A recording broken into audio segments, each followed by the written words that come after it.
गोष्टींच्या दुनियेत जाऊया, गोष्टींच्या दुनियेत, गोष्टींच्या दुनियेत जाऊया, गोष्टींच्या दुनियेत.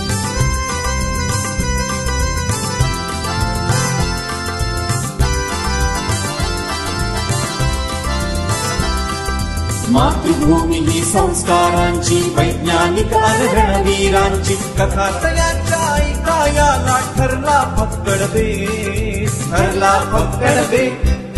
गोष्टींच्या दुनियेत जाऊया, गोष्टींच्या दुनियेत.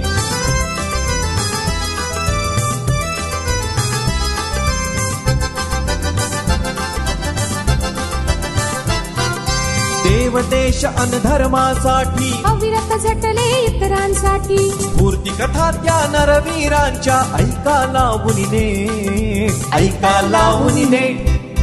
गोष्टींच्या दुनियेत जाऊया, गोष्टींच्या दुनियेत, गोष्टींच्या दुनियेत जाऊया, गोष्टींच्या दुनियेत जाऊया, गोष्टींच्या दुनियेत जाऊया, गोष्टींच्या दुनियेत. चला गोष्टींच्या दुनियेत. नमस्कार बालमित्रांनो, माझं नाव स्वप्नील लांबडे. मी आज आपल्याला अखंड भारत संकल्प दिनाची गोष्ट सांगणार आहे. अखंड भारत संकल्प दिन म्हणजे 14 ऑगस्ट म्हणजे आजचाच दिवस. आपल्या सगळ्यांना माहित आहे की 15 ऑगस्ट 1947ला आपल्या देशाला स्वातंत्र्यता मिळाली. पण काय मिळालेलं स्वातंत्र्य पूर्ण होतं? आपले थोर महापुरुष क्रांतिकारक यांनी जे बलिदान आपल्या या स्वातंत्र्यासाठी दिलं, तर तसं हे संपूर्ण भारताचं स्वातंत्र्य आपल्याला मिळालं का? तर नाही. इंग्रजांनी 14 ऑगस्ट 1947ला भारताचे विभाजन केले, 2 तुकडे केले भारताचे. आणि असं करून त्यांनी एक पूर्व पाकिस्तान आणि दुसरा पश्चिम पाकिस्तान असा निर्माण केला. आज पूर्व पाकिस्तान म्हणजे आताचा बांगलादेश, आणि पाकिस्तान आपल्या सगळ्यांना माहीतच आहे. आपल्या सगळ्या थोर पुरुषांनी म्हणजे लोकमान्य टिळकांनी, सुभाषचंद्र बोस, स्वातंत्र्यवीर सावरकर, भगतसिंग, राजगुरू इत्यादी असंख्य क्रांतिकारक यांनी आपल्या सर्वस्वाचं बलिदान केलं. ते काय भारताचे तुकडे व्हावे म्हणून नाही मित्रांनो. भारताचे तुकडे झाल्यामुळे त्यांना अनंत यातना झाल्या. आणि आज सुद्धा आपण बघतोय की धर्माच्या नावाने, जातीच्या नावाने, भाषेच्या नावाने आपल्या भारताचे जे अंग आपल्याला सोडून गेले ना, ते सगळे अंग आज अराजकतेच्या म्हणजे अमानुषतेच्या आणि उंबरठ्यावर आहेत. आपण आता बांगलादेशचं उदाहरण पाहिलं, अफगाणिस्तान, श्रीलंका आणि हे सगळे देश आज त्यांच्या देशामध्ये अशांत आहेत. हे सगळे देश पूर्वी अखंड भारताचाच एक भाग होते, अखंड भारताचे हिस्से होते. तुम्ही म्हणाल हे अखंड भारत म्हणजे काय? तर हिमालयात समारभ्य यावदिंदु सरोवरम तम देवनिर्मितम देशम हिंदुस्थानम प्रचक्षते. म्हणजे हिमालयांच्या उंच शिखरावरून ते सिंधू सागरापर्यंत विस्तीर्ण असा पसरलेला जो भूभाग आहे त्याला हिंदुस्थान म्हणजेच अखंड भारत असे आपण म्हणत असतो. मग यामध्ये कोणते कोणते देश येतात? तर अफगाणिस्तान, पाकिस्तान, त्यानंतर आजचा आपला असलेला भारत, नेपाळ, बांगलादेश, म्यानमार, भूतान आणि श्रीलंका असे सगळे देश पूर्वी अखंड भारताचे अविभाज्य अंग होते. हळूहळू कालांतराने त्या त्या ठिकाणी धर्मांध मुस्लिमांची संख्या वाढत गेली आणि त्यांनी आपल्या धार्मिकतेच्या किंवा आपल्या कट्टरवादाच्या जोरावरती, तलवारीच्या जोरावरती आपल्या भारताचे अनेक तुकडे केले. खरं पाहता ब्रह्मदेवाने जेव्हा पृथ्वीची निर्मिती केली तेव्हा त्यांनी या पृथ्वी तलावर 7 द्वीप तयार केले. त्यातला आपला भारत देश ज्या द्वीपामध्ये होता त्याला जम्बूद्वीप असे म्हणतात. आणि ही भूमी प्रत्यक्ष देवभूमीच, म्हणजे प्रत्यक्ष भगवंताला सुद्धा इथे अवतार घ्यावा असं वाटलं. आपण जाणताच की प्रभू श्रीराम, प्रभू श्रीकृष्ण, नृसिंह, वामन इत्यादी अवतार झाले. त्यानंतर आर्यभट्ट, कणाद, गर्ग, काश्यप, शौनक इत्यादी ऋषीमुनी या भारतवर्षात झाले. त्यानंतर पराक्रमी वीर म्हणाल तर छत्रपती शिवाजी महाराज, झाशीची राणी, महाराणा प्रताप, अहिल्याबाई होळकर अशा अनेक थोर महापुरुष देखील झाले. आणि आपल्या देशाला स्वतंत्रता मिळावी म्हणून लोकमान्य टिळक, सुभाषचंद्र बोस, भगतसिंग, राजगुरू, स्वातंत्र्यवीर सावरकर अशी अनेक मंडळी ज्यांनी आपल्या देशाला स्वतंत्रता मिळवण्यासाठी आपल्याला इंग्रजांविरुद्ध युद्ध पुकारलं. खरं तर या भारतात ऋषीमुनींनी, देवदेवतांनी जो मनुष्याच्या रूपामध्ये आदर्श घालून दिला त्या आदर्शाचं पालन इथली प्रजा करत होती. आणि त्यामुळेच इतर लोकांनी म्हणजे पृथ्वी तलावर इतर लोकांनी यावर अनेक आक्रमणं केली. आज गेल्या 1500 वर्षांपासून आपला हा अखंड भारत आक्रमणांना झेलतोय आणि त्याचे वेगवेगळे तुकडे होत आहेत. इंग्रजांनी विचार केला की तरीही हा भारत हा एवढा समृद्ध कसा, एवढा श्रीमंत कसा, आणि म्हणून या भारताचे अनेक तुकडे करण्यासाठी म्हणून त्यांनी आपसापसात भारतीयांमध्ये फूट टाकावी. ती कशी, तर जातीच्या नावाखाली, पंथाच्या नावाखाली, भाषा, प्रांत यांच्या नावाखाली फूट टाकावी आणि मग याचं विभाजन करावं म्हणून त्यांनी भारतीयांची शिक्षण पद्धती बदलली.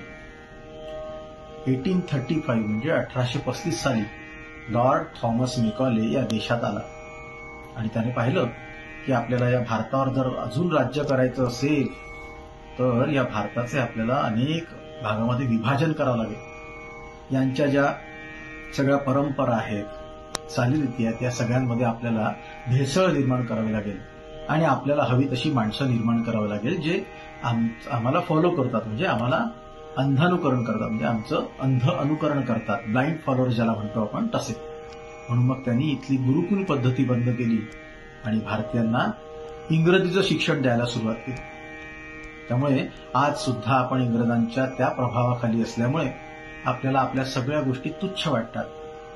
आपलं राहणीमान, आपली पारिवारिक संस्था, इंग्रजीच्या तुलनेमध्ये आपली भाषा, त्यानंतर आपलं खानपान, आपली वेशभूषा आणि अनेक अशा चालीरीती आहेत. त्या परंपरेनं आपण मानव म्हणून मानवतेसाठी म्हणून केलेल्या होत्या अशा सगळ्या गोष्टींना त्यांनी तुच्छ मानलं. आज आपला हिंदू धर्म हा पशु, पक्षी, झाडं, त्यानंतर प्रत्येक ठिकाणी डोंगर, नद्या या सगळ्यांना देवता स्वरूप मानतो.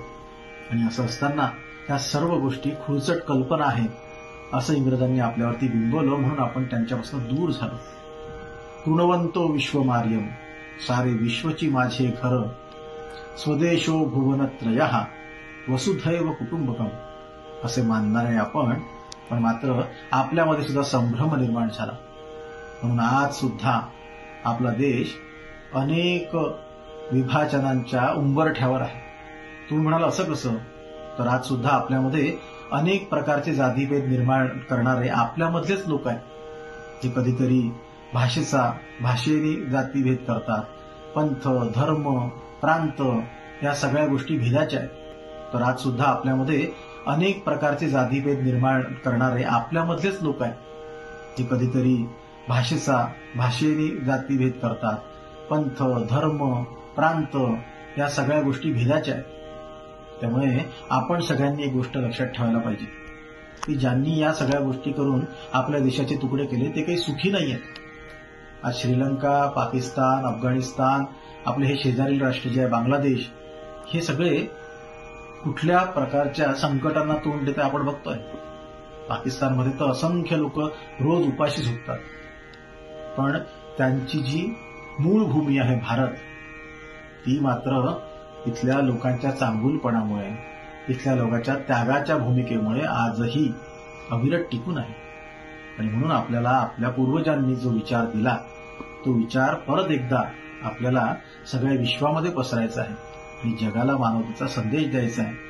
पूर्वी भारत हा विश्वगुरू होता आणि परत त्याच ठिकाणी आपल्याला त्याला नेऊन ठेवायचं आहे. म्हणून आपण सगळे विचार करताना मी, माझा परिवार, माझी जात, माझा धर्म, माझी भाषा, माझा प्रांत याच्या वर उठून विचार करायला पाहिजे की मी हिंदू आहे आणि हिंदू राष्ट्र, हिंदुस्थान हे सर्वात महत्वाचं आहे.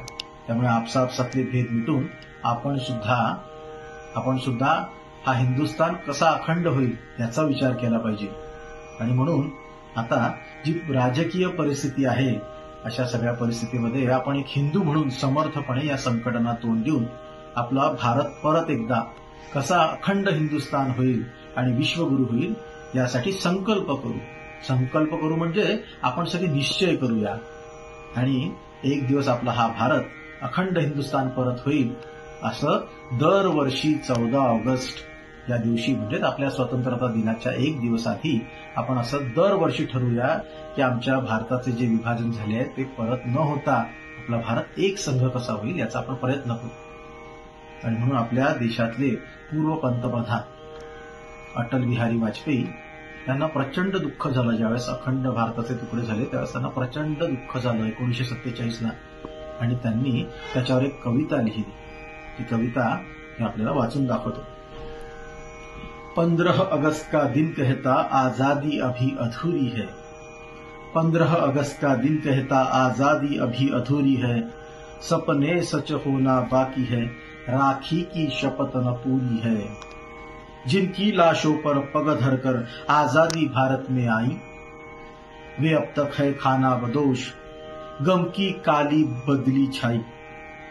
कलकत्ते के फुटपाथों पर जो आंधी पानी सहते हैं उनसे पूछो 15 अगस्त के बारे में क्या कहते हैं. हिंदू के नाते उनका दुख सुनने यदि तुम्हें लाज आती तो सीमा के उस पार चलो जहां सभ्यता जहां कुचली जाती. भूखों को गोली नंगों को हथियार पिनाए जाते हैं. सूखे कंठों से जेहादी नारे लगवाए जाते हैं. बस इसीलिए तो कहता हूं आजादी अभी अधूरी है. सपने सच होना बाकी है. राखी की शपथ न पूरी है. कैसे उल्लास मनाऊं मैं थोड़े दिन की मजबूरी है. कैसे उल्लास मनाऊं मैं थोड़े दिन की मजबूरी है. दिन दूर नहीं खंडित भारत को पुनः अखंड बनाएंगे. गिरगिट से गारो पर्वतों तक आजादी पर्व मनाएंगे. उस स्वर्ण दिवस के लिए आज से कमर कसे बलिदान करे. जो पाया उसमें खो न जाए. जो खोया उसका ध्यान करे. 15 अगस्त का दिन कहता आजादी अभी अधूरी है. सपने सच होना बाकी है. राखी की शपथ न पूरी है. म्हणून बालमित्रांनो आज आपण संकल्प करूया की आपला भारत अखंड होईपर्यंत आम्ही सुद्धा आमचे प्रयत्न सतत करत राहू, त्याचं स्मरण करत राहू आणि एक दिवस आपण अखंड भारत करून राहू. म्हणून अखंड भारत चिरायू हो. भारत माता की जय. आर्य सनातन वैदिक हिंदू धर्म की जय. धन्यवाद. चला गोष्टींच्या दुनियेत.